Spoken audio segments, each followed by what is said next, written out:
Podcast de Colombia Risk Analysis. Es un espacio donde cada semana analizamos la noticia del momento. Únete a Podcast y patrocina nuestros episodios. Juntos podemos unir las decisiones con el análisis. Escríbenos para tener más información.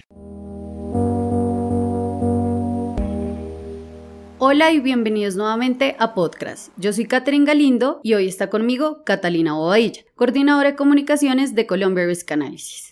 En el episodio de hoy vamos a hablar sobre el estado de la industria musical en Colombia, su impacto en la economía y los desafíos para su crecimiento. Catalina, bienvenida a Podcast. Hola Catherine, un gusto estar de este lado del micrófono, siendo hoy la invitada y no la host. Catalina, hoy que estamos cambiando de roles, cuéntame cómo te fue al Rock al Parque este fin de semana, teniendo en cuenta que este festival es uno de los eventos más emblemáticos de la capital colombiana, incluso del país. Es el festival musical gratuito más importante de América Latina. Ha sido una plataforma fundamental para el talento local y también es un escenario que impulsa el protagonismo de las mujeres en la industria del entretenimiento. El éxito de Rock al Parque ha llevado al nacimiento de otros eventos con la misma idea en la ciudad, como Jazz al Parque y Salsa al Parque, entre otros. Y quiero preguntarte entonces, ¿por qué es tan importante este festival y en general todos estos al parque que tiene Bogotá y otras ciudades? Pues primero te voy a contar que efectivamente hubo mucha lluvia y efectivamente como cada año terminamos la mayoría lavados de pies a cabeza. Y este festival no solamente Rock al Parque, sino los festivales que nombras, que son de tipo gratuito y financiados principalmente por alcaldías y gobiernos locales, tienen una importancia para las ciudades, especialmente por dos razones. Primero, organizar este tipo de eventos le da la oportunidad a las ciudades de construir una reputación. Como tú lo dices, es importante Rock al Parque, no solamente por lo que es para la ciudad, sino por lo que es para América Latina. Es el festival más importante de rock gratuito al aire libre, no solo de América Latina, sino de Iberoamérica. Para el 2023 asistieron más de 390,000 personas y yo la verdad no sé cuántas asistieron en este último día, sobre todo el 11, pero no se podía salir. Era impresionante la cantidad de gente que hubo. Y es que a partir del éxito y la acogida que tuvo Rock al Parque y que ha tenido Rock al Parque en Bogotá, se empezaron a crear los otros al parque que tú nombrabas. Jazz al Parque, Hip Hop al Parque, Joropo al Parque. Esto ha ayudado a Bogotá a posicionarse como un epicentro de música, no solamente en la región andina, sino en el país y sobre todo en la región de América Latina. Por ejemplo, en Colombia al Parque cerró Lila Downs, una mexicana que mezcla ritmos latinoamericanos. Entonces, todo esto también se ve reflejado en la música y en lo que como espectadores recibimos del distrito. Pero esto no solo sucede en Bogotá. Festivales como Altavoz en Medellín y la Leyenda Vallenata en Valledupar también mueven muchísima gente. Pongo un ejemplo. Cuando una de mis bandas favoritas estuvo acá en Bogotá, resultaba mucho más barato irme a Medellín y verlos gratis en Altavoz. Entonces, esto también se ve reflejado en cómo las ciudades reciben a las personas, cómo organizan a las personas y la capacidad que tienen las autoridades locales para manejar estos festivales que son gigantes. Y esto claramente aporta a la reputación de las ciudades y sus gobiernos. Tristemente, en Rock al Parque, los mensajes que están quedando no son de qué tan lleno quedó este evento, ni los artistas que trajeron, sino de cómo no se aseguró el transporte de las personas que asistieron y si se aseguraron los de festivales privados. Catalina, tú bien mencionas que estos festivales en ciudades como Medellín o incluso en Valledupar atraen personas no solo dentro del país, sino incluso de fuera de Colombia. Pero ahora también quisiera que nos comentaras un poco cuál es el impacto económico para estos lugares. Si bien los festivales son gratuitos, de las 670,000 personas que hubo en los últimos 3 al parque, el 8% de esas personas eran extranjeros. Y solo para el parque de este año se proyectó que Bogotá recibiría 38,000 turistas. Esto implica un ingreso para hoteles, para establecimientos de comida, incluso para transporte.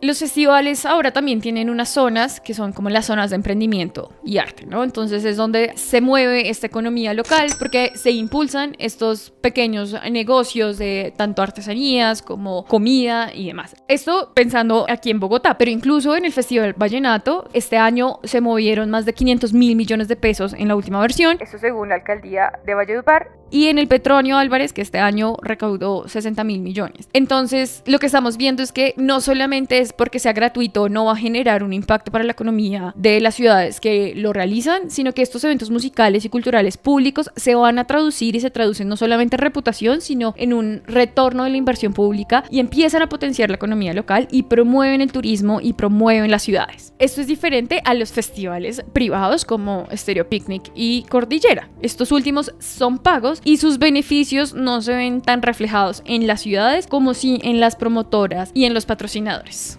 Catalina, hablemos sobre ese último punto que tocas, y es sobre los festivales pagos. Cuéntanos entonces al sector privado de la industria de conciertos y festivales, ¿cómo le está yendo en este momento? Un tema importante para Bogotá fue traer nuevamente a la ciudad el Festival Stereo Picnic, porque eso representó 113.000 millones de pesos en esta última edición. Además que estos eventos musicales también impulsan el turismo. Te quiero poner el caso de Medellín, salgámonos ya de Bogotá. Y es que los 4 conciertos de RBD representaron ingresos de 3.000 millones de pesos para hoteles, para el sector comercial, para el sector transporte. Entonces Colombia se ha ido convirtiendo en un epicentro de conciertos en la región. Nombres tan importantes como The Weeknd, Dua Lipa, actos nacionales gigantes como armó Karol G, su tour Mañana Será Bonito, que fue una logística impresionante. Pero estos festivales y esos conciertos no son solamente beneficios para los privados, sino que de acuerdo con cifras de FDI Markets, Bogotá se ha posicionado como la tercera ciudad de América Latina y el Caribe que más proyectos de inversión en industrias creativas y culturales ha recibido en los últimos 5 años. Y también Invest in Bogotá asegura que Colombia es el mayor exportador de música de América Latina. ¿Por qué? Porque Colombia también ha empezado a desarrollar una arquitectura acústica y de grabación robusta. O sea, la gente viene a Colombia a grabar. En Medellín se ha experimentado un aumento de casi un 90% en la demanda de estudios de grabación, demostrando que el país tiene el potencial de consolidarse como un destino de hacer producción musical de alta calidad. No es de gratis, por ejemplo, que Colombia haya sido elegida como la sede del BIME, el Encuentro Internacional de Industria Musical, en Latinoamérica, porque esto indica que nos estamos estableciendo no solamente como un país que produce grandes festivales, sino que además está liderando la industria musical en el continente. Nos hemos enfocado en la parte positiva tanto de los festivales gratuitos como de los que son pagos. Entremos en los retos. ¿Qué desafíos está enfrentando la industria musical en Colombia para consolidarse y crecer, y qué podemos esperar hacia el futuro? El costo de hacer música acá en Colombia no es barato. Según el informe de Economía de la Música en Bogotá del 2023, las plataformas de streaming representan el 78% de los ingresos de la música grabada en Colombia. Pero realmente es lo que los streamings le dan al artista es muy poco. Y además ahí juega otro factor que son los intermediarios que vienen con la digitalización de la música. Hay otro tema también interesante desde el apoyo gubernamental al sector, y es que la ley 1493 de 2011, que fue la ley de espectáculos públicos de las artes escénicas, demostró que el gobierno en ese momento tenía un interés por promover estos eventos musicales, facilitar permisos, reducirle los impuestos a este sector, y esto ha ido mejorando como el panorama de inversión del entretenimiento en el país.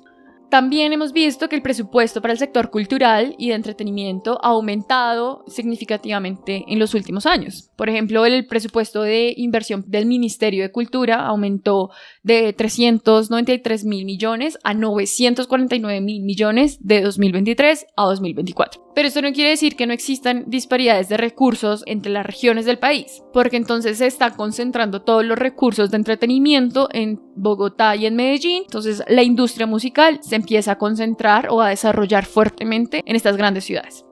Y también está el reto de que los espectáculos de gran magnitud en el país no tienen unos espacios realmente adecuados para ello. La mayoría se realizan en los estadios de fútbol, pero esto significa que entonces los gobiernos locales se deben articular con el privado para organizar los eventos, y esto pues ya ha traído sus debates de que chocan con eventos deportivos o que las autoridades locales o municipales tienen que gestionarlo, y eso no siempre resulta bien. Entonces, esa dependencia que tienen los privados a los gobiernos locales para desarrollar esos grandes eventos ha impulsado que se construyan escenarios alternativos. Pero construir estos escenarios dentro de la ciudad realmente no es fácil, toma tiempo y sobre todo requiere mucha inversión. Y ya para cerrar estos retos, es importante recordar que la precariedad económica de los músicos profesionales en el país está realmente afectando el sector. Este año, por ejemplo, se quería pasar la ley de la música en el Congreso, pero se hundió, y lo que buscaba esta ley era buscar crear un fondo especial para el sector musical y formalizar las condiciones laborales de los músicos.